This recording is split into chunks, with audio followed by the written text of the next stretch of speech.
Seandainya ada seorang laki-laki berzina dengan seorang wanita, lalu qadarallahu wa masya'a fa'al, mereka menghasilkan anak, anaknya perempuan. Masalahnya adalah, bolehkah bapak ini menikahi anak biologisnya? Bapak tidak boleh menikahi anaknya sendiri walaupun anak zina. Selanjutnya yang akan kita bahas malam ini juga, satu lagi yang kita bahas. Masalahnya adalah, bolehkah seorang laki-laki itu menikahi anaknya sendiri tapi hasil zina? Waliyadzubillah. Seorang laki-laki berzina, waliyadzubillah. Mudah-mudahan Allah menjaga kita, menjaga seluruh keluarga kita, dan menjaga seluruh keturunan kita. Amin. Seandainya ada seorang laki-laki berzina dengan seorang wanita, lalu qadarallahu wa masya'a fa'al, mereka menghasilkan anak, anaknya perempuan. Masalahnya adalah, bolehkah bapak ini menikahi anak biologisnya? Secara nasab tidak bisa dinasabkan kepada bapak. Secara waris mewaris tidak bisa ini mewarisi dari bapaknya, karena karena air mani adalah air mani yang tidak bernilai.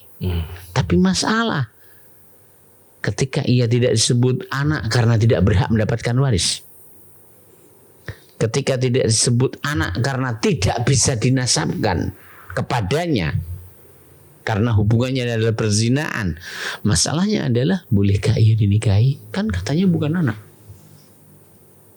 Saya bacakan di sini. Ini sangat penting untuk diketahui. Ya, dikatakan di sini, la yajuz.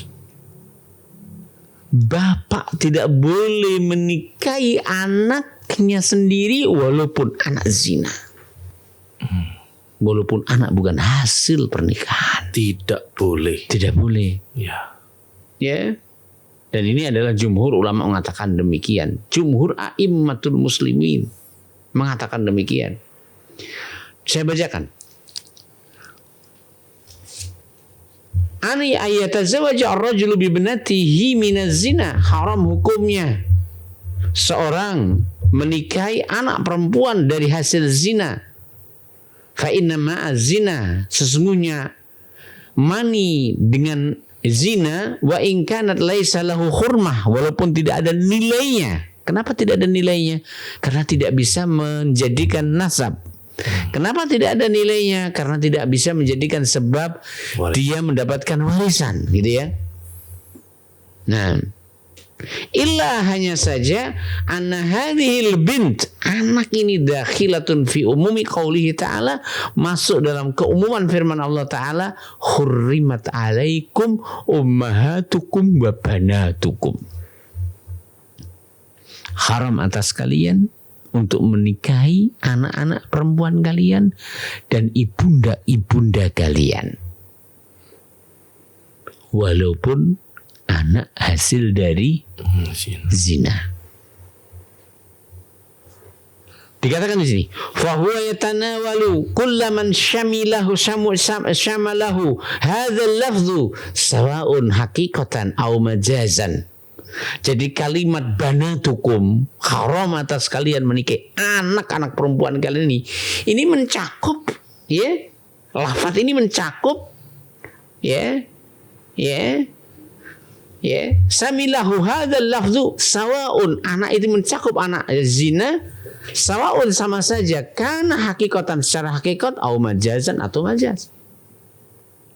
Wa sawaun, dan sama saja, dari kalimat banatukum, anak kalian ini mencakup semua yang disebut anak, baik itu anak hakikat dinasabkan kepadanya dan benar-benar anak dia dari air mani dia, ataupun majazan karena hanya secara perzinaan saja sehingga tidak bisa dinasabkan.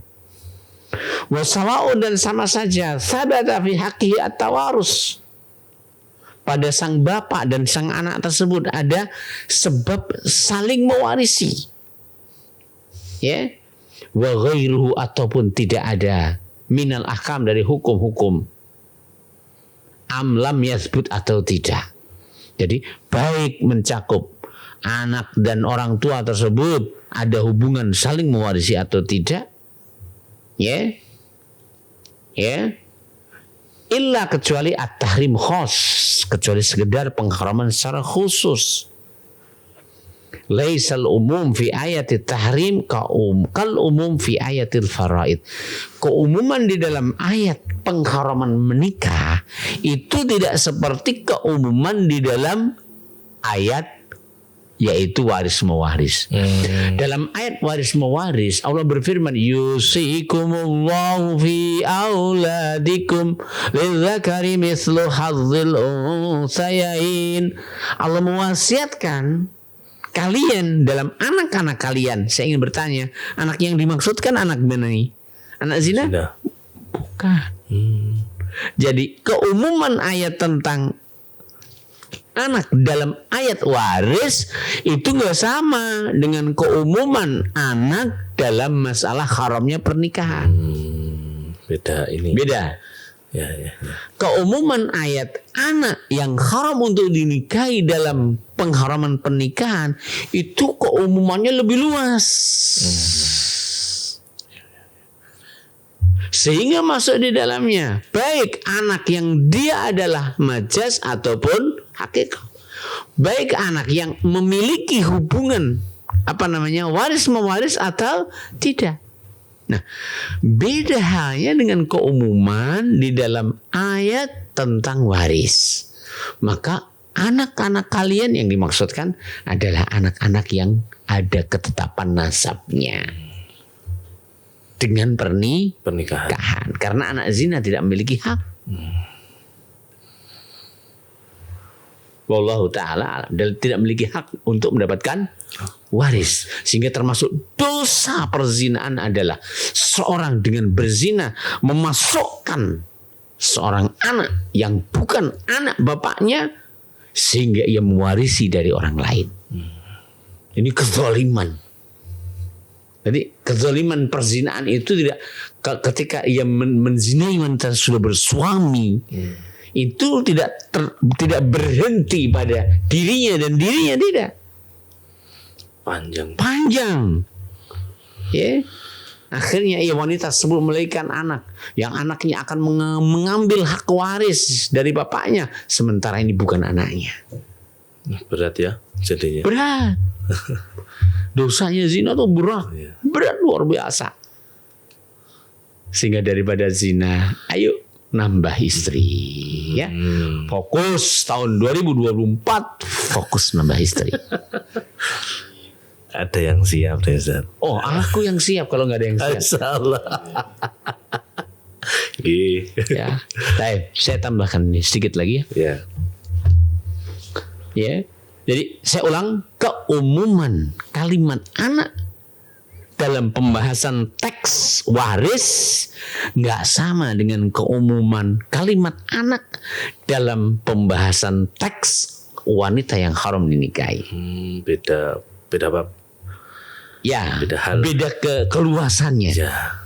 Adapun anak dalam hak waris, anak dari segi nasab. Adapun anak dalam keharaman menikah, maka semua yang disebut anak, walaupun anak biologis, yang tidak disebut anak dari segi nasab. Bahkan saya tambahkan di sini ada dua alinea yang penting yang harus kita baca. Bahkan inna jumhur ulama tazaza'u, mereka berselisih pendapat fiman tazawwaja ibnatahu minaz zina, tentang orang yang menikahi anak perempuannya hasil zina. Menzimai mboknya, punya anak dinikahi. Sehingga partner dalam zinanya adalah mertua dia. Apa hukumnya? Ndak karu-karuan itu. Nah, mungkin wong ra karu-karuan yang ngono kuwi akhire luwih ra karu-karuan bari. Dikatakan di sini, bal innal jumhura, bahkan jumhur ulama tanaza'u, mereka bersisi pendapat fiman tentang orang tazawwaja yang menikahi ibnatahu, anak dia sendiri minaz zina, hasil zina, Hal yuktahu aula, apakah dia dibunuh atau tidak? Fadzahaba Ahmadu, Imam Ahmad berpendapat ila annahu yuktal, orang tersebut dibunuh. Diputus ininya ya Ustaz ya, keberlangsungan keturunan itu apa? Dibunuh, bukan dikebiri, dibunuh dia. Iya. Kata Imam Ahmad, tapi siapa yang berhak membunuh? Iya. Waliul amr, Ya. ya, qadhi atau naibnya. Lalu dikatakan di sini, ya yulhaqu bihadza aidan, dan disamakan dengan ini juga annahu yuhramu ara rajul, haram bagi seorang lelaki ayyatazawwaja ukhtahu wa binta ibnihi wa binta bintihi wa binta akhihi wa ukhtihi minaz zina. Disusulkan atas ini juga haram bagi seorang lelaki untuk menikahi saudarinya dari zina. Bapak ngalor zina, ngidul zina. Bapak no tunggal bapak. Keluar enggak boleh. Wal iyadzubillah. Loh. Kemudaratan zina itu sampai mempersempit anak. Untuk menikahi wanita, siapa yang boleh nikahi? Ngeri sekali ya. Oh, ngeri. Dan dosa orang tua apabila ia berzina dengan wanita dan punya anak, kemudian anaknya dari zina tersebut menikahi dengan anak yang lain dari zina, dosa dia. Aku lek ngomong aku lek konangan terus piye lah, ya lebih baik ben ngomong konangan daripada membiarkan anaknya menikah dengan anaknya dengan saudarinya dari hasil zina. Haram. Nggak dipikir yang ngarep. Hah? Nggak dipikir di depan. Lah, dipikir yang ngarep jenenge poligami mak Dik. Kandani kok. Penak poligami. Wis to manut aku. Ora bahaya ta. Iya, bahaya. Sing zina kuwi sing pertakonane ora bahaya ta. Iya. Mengerikan sekali. Syariat Allah itu tidak akan bahaya. Syariat Allah solusi. Best solution. Ya, solusi terbaik. Ya. Jadi haram menikahi saudari hasil zina. Wa bintu ibnihi, haram menikahi ponaan walaupun dari zina bapaknya. Ya, wa bintu bintihi, haram menikahi cucu dari zina. Ya, wa bintu akhihi, dan haram menikahi anak perempuan dari saudara laki-lakinya, keponakan.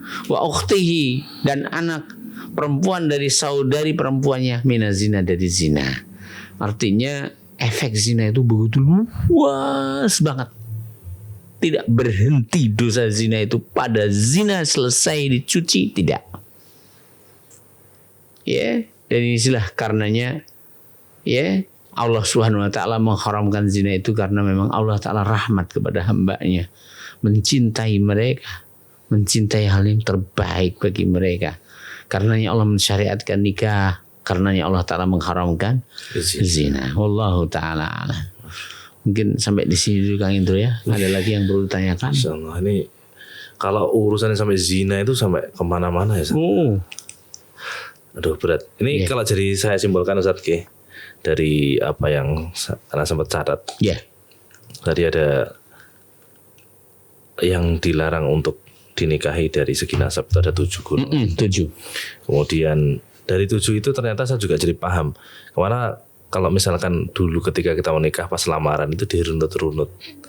Oh mungkin maksud orang tua itu agar tidak nyambung. Iya betul. Gue anaknya sopo? Sopo dulu di sopo. Mbahmu sopo. Iya. Oh, ternyata bapaknya podo.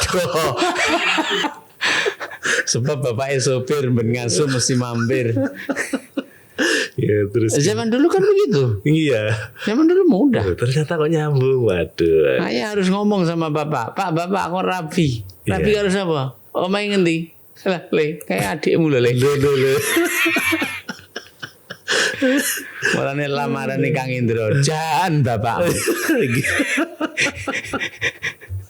Ya Allah. Ya. Kemudian berdasarkan kesepakatan ulama yang dimudahkan untuk menghafal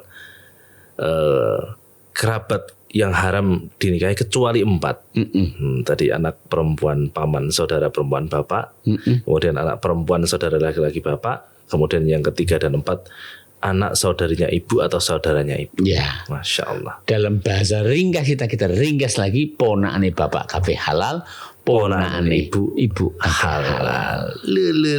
Ngerti Mas? Ya.